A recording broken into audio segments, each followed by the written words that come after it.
Voilà, l'heure est à la grande édition du journal sur Social Télévision. Mesdames, Messieurs, merci de nous rester fidèles. Ils font la loi dans le riz de la capitale congolaise et son électro, sans aventure, la loi autrement appelée Koulouna, risque la peine des morts. Ils sont jugés en procédure de flagrance. Même s'ils ne verront pas les mondiales handball, les Léopards Dames Seniors terminent à la 5e place de la 26e édition de la Coupe d'Afrique de Nations.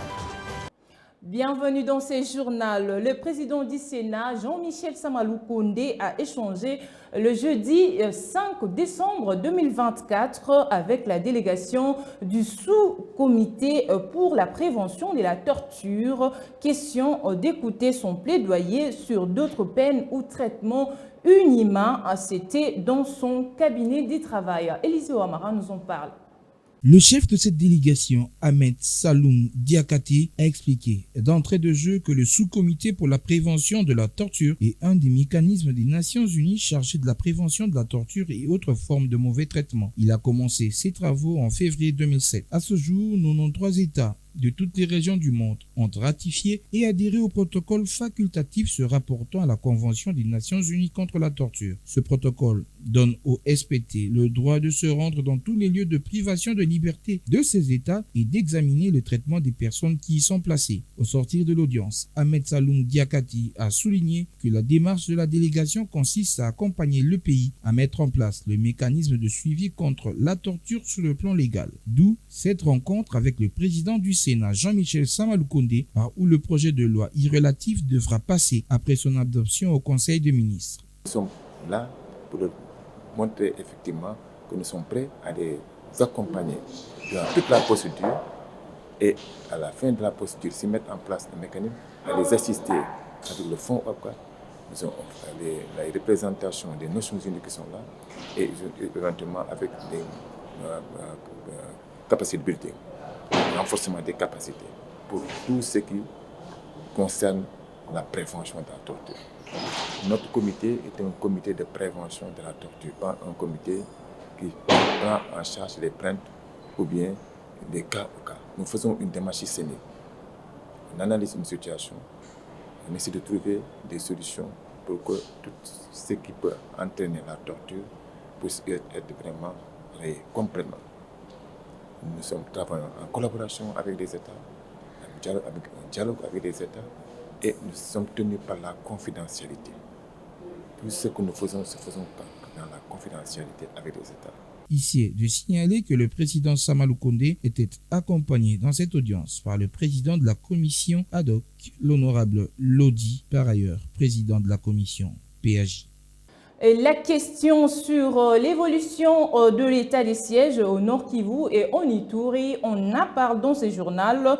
Une réunion a eu lieu ce vendredi 6 décembre 2024 à Kinshasa, plus précisément à la primature, avec le membre de la mission locale conjointe gouvernement parlementaire effectuée à Goma pour évaluer l'état des sièges. Il était question pour Patrick Mouyaya, porte-parole du gouvernement, de faire un briefing pour avoir le même entendement sur les recommandations ou propositions à faire au président de la République. La mission que nous avions effectuée avec la Première ministre faisait suite à une recommandation du président de la République en Conseil de ministres pour que nous puissions voir comment nous pouvions mettre en action les recommandations qui ont été coulées dans l'ordonnance qui modifiait l'ordonnance sur l'état de siège après la table ronde qui a été organisée à cet effet. Il avait été convenu que nous devions travailler à la requalification de l'état de siège, mais que parallèlement, entre-temps, il y a eu des élections et des moments qui n'ont pas permis que la question puisse être suivie de près. C'est pour ça que la Première ministre a effectué cette fois-ci une mission élargie aux membres des commissions défense et sécurité de l'Assemblée nationale et du Sénat, parce que vous savez que tous les 15 jours, le gouvernement retourne devant l'Assemblée nationale pour obtenir, et le Sénat pour obtenir la prorogation de l'état de siège. Et donc avec eux sur place, nous avons discuté à Bunia et à Goma avec les autorités provinciales d'abord, les autorités militaires, mais toutes les forces sociales.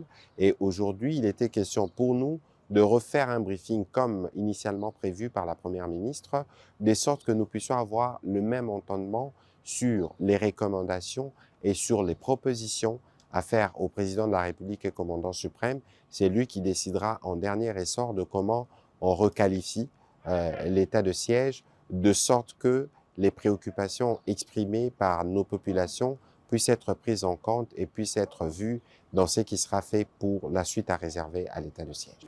Lutte contre le banditisme urbain, le vice-premier ministre de l'Intérieur et Sécurité, Jacquemain Chabani, a lancé ce vendredi 6 décembre 2024 l'opération Ndobo, qui est tout simplement la traque, j'allais dire, des Koulouna. Reportage.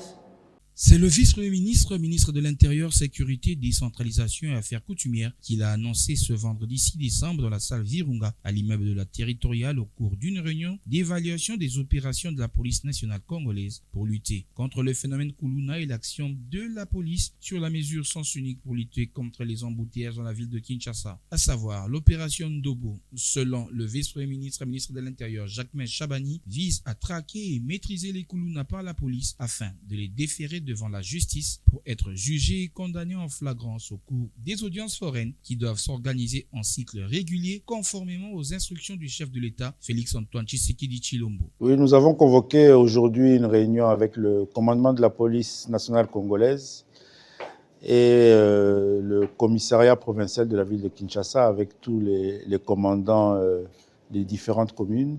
Il était important pour nous aujourd'hui d'évaluer l'action que la police nationale congolaise mène contre la lutte contre le banditisme et aussi la gestion de la question des embouteillages dans la ville de Kinshasa.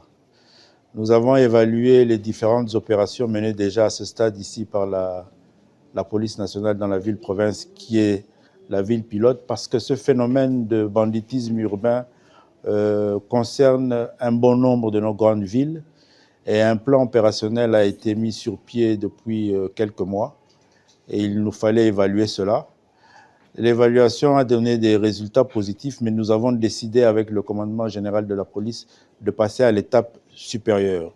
C'est ainsi qu'il a été institué l'opération Ndobo, qui est une opération qui consiste à maîtriser, à ce que la police puisse maîtriser les fauteurs de troubles, communément appelés Koulouna, et à les mettre rapidement à la disposition de la justice pour que, conformément à l'instruction nous donnée par le président de la République, ils soient mis à la disposition des audiences foraines qui vont s'organiser dans un cycle régulier de manière à ce qu'ils soient condamnés et qu'ils purgent leur peine de façon régulière. Une série de mesures sont prises pour améliorer et renforcer l'action de la police dans la gestion des embouteillages dans la ville de Kinshasa. Nous avons aussi évalué la question des embouteillages dans les grandes villes et surtout à Kinshasa qui compliquent et embêtent beaucoup nos concitoyens, surtout en cette période de fin d'année.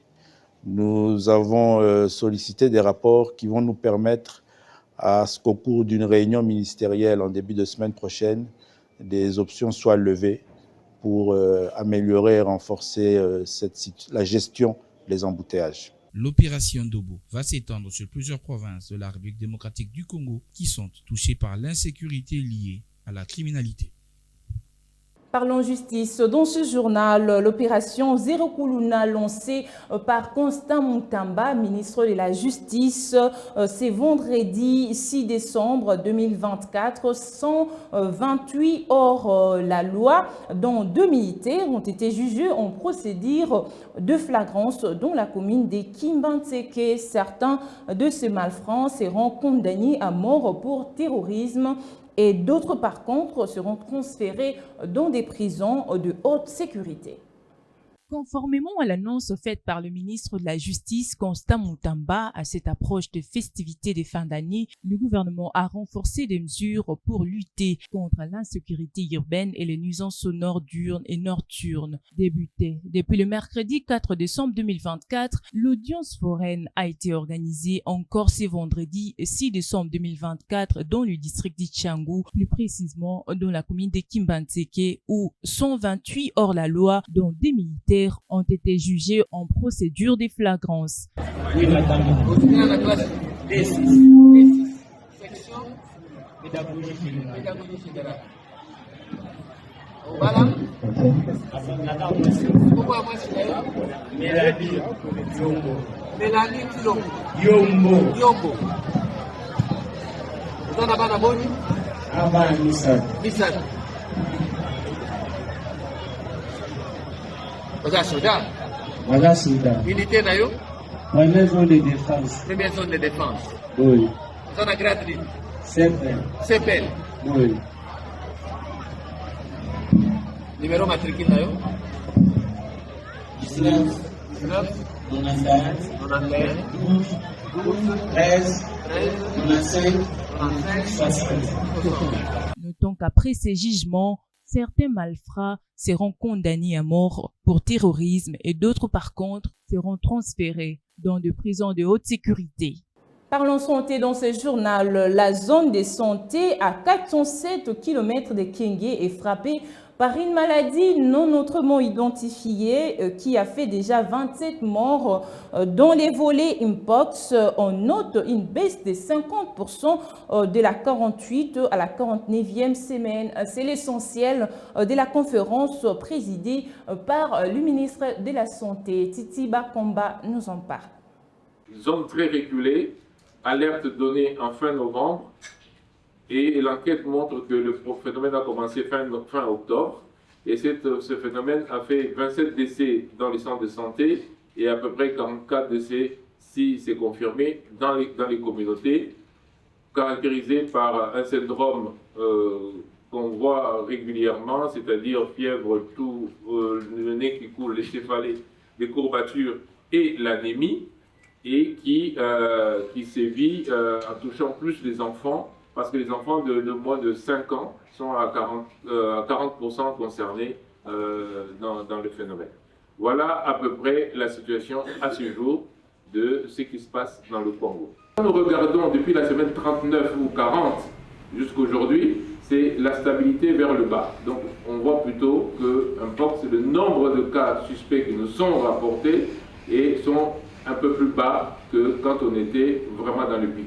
L'impression que nous avons avec les experts de COUSP et les experts internationaux qui sont ici, parce que la réunion qu'on fait ici, c'est avec tout le monde. EMS est là, USAID est là, tout le monde est dans cette salle tous les jours. Donc, ce n'est pas des informations de la RDC, c'est des informations que nous collectons tous ensemble, on nous présente tous ensemble, nous les validons. Ces informations-là ont tendance à nous montrer que Mpox, pour l'instant, c'est plutôt dans la stabilité ou même légèrement dans la diminution. Donc, il ne faut pas prendre semaine par semaine. Il faut voir après plusieurs semaines quelle est la tendance. Et en société, l'avenir Kisangani, dans la commune de Bondalungwa, est en plein cure de jouvence. Le ministère provincial de l'ITPR a lancé les travaux de réhabilitation. Titi Bakamba, une fois de plus, nous en parle.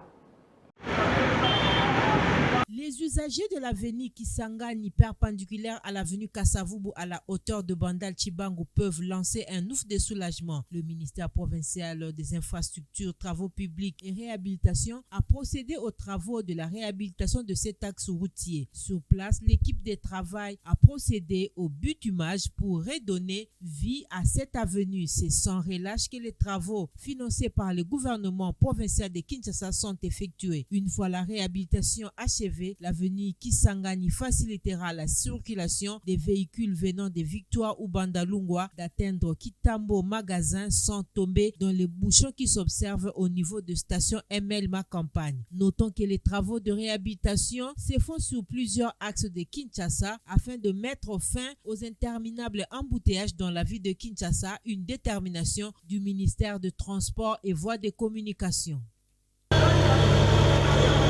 Parlons sport dans ces journaux. La Coupe d'Afrique des Nations du handball senior dames va se clôturer ce vendredi au gymnase jumelé du stade de Martyr. Éliminés en quart de finale, les Léopards dames seniors de la République démocratique du Congo terminent à la 5e place après avoir battu les Congo-Brazza 30-28. Satisfaction du sélectionneur de l'équipe, de la capitaine Christine Mouansessa et du président de la fédération handball Amos Mbayo Kitenge. On les écoute tour à tour au micro d'Élysée Ouamara. On continue d'avancer et continue de progresser pour réussir à passer ce cap du quart de finale. Et puis au-delà de ça, je suis très fier de l'équipe parce qu'elles n'ont rien lâché. On avait vraiment à cœur sur ces matchs de classement de montrer une belle image et puis de faire plaisir aussi au public qui nous a soutenus et qui nous a fortement soutenus tout au long de la compétition. On va rester sur ces belles victoires et au moins le peuple congolais, ils ont cet espoir et on va relancer l'équipe pour remonter encore en puissance avec toutes les jeunes qui sont derrière nous pour faire le mieux au prochain CAN. La RDC a fini sa CAN en beauté. On a échoué en quart de finale contre l'Égypte à un petit but. Bon, on pensait que le moral des enfants n'était pas au bon fixe, mais après il fallait chercher à se classer en ordre utile. C'est comme ça que les enfants hier ont battu l'Algérie et aujourd'hui on avait un match difficile avec le Congo-Brazzaville qui vient tout fraîchement de la Coupe du Monde. Mais les enfants ont mouillé le maillot pour arriver à gagner ce match par 30 à 28. Je pense qu'on a vraiment fini en beauté.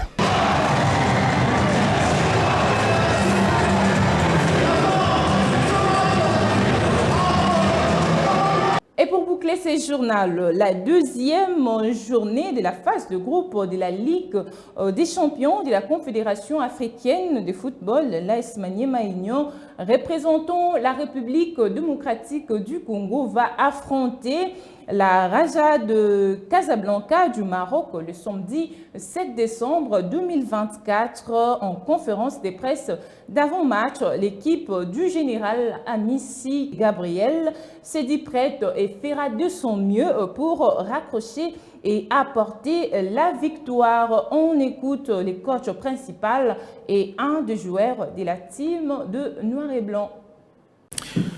L'équipe se porte très bien. On a eu suffisamment de temps pour bien récupérer et bien travailler aussi, mettre toutes les stratégies en place pour essayer de faire un bon résultat demain. Donc on est bien. Ce n'est pas seulement les fans de Maniema Union, c'est tous les Congolais en général, en particulier ceux de Maniema Union, mais on connaît aussi que Raja c'est une grande équipe. Ils ont déjà gagné par le passé 4 ou 5 fois, je ne sais pas, la Ligue des Champions. Donc nous, on est conscients que la tâche sera très très difficile demain. Mais néanmoins, je compte sur mes joueurs qui sont libérés. On va jouer sans pression. En même temps, on va tout donner pour essayer d'arracher les 3 points chez nous. Chose qui va être difficile pour nous et pour eux aussi. Mais nous, on compte sur notre public là, justement pour nous pousser à aller chercher ces 3 points demain. L'année éclaircie que phase de poule la Ligue des Champions on a bêta la Coupe de la CAF et la Confédération. On a payé la première fois le roi Baninga go bêta phase de poule la Ligue des Champions. Bon, mon expérience dans un angle, c'est vous partager on a Baninga qui est déjà Ligue des Champions et des imagement et l'icolo. Donc opportunité de tout se montrer dans mise sur bateau, trop d'avantages puis il y a que nous avons copte qui est liboso. L'objet bien la différence c'est ça par rapport au match passé. Donc on a vraiment déterminé un moment que l'objet match est le cas bien. Vous l'avez certainement compris, c'en est fini pour cette grande édition du journal. Merci à vous de l'avoir suivi et bonne suite des programmes sur nos antennes.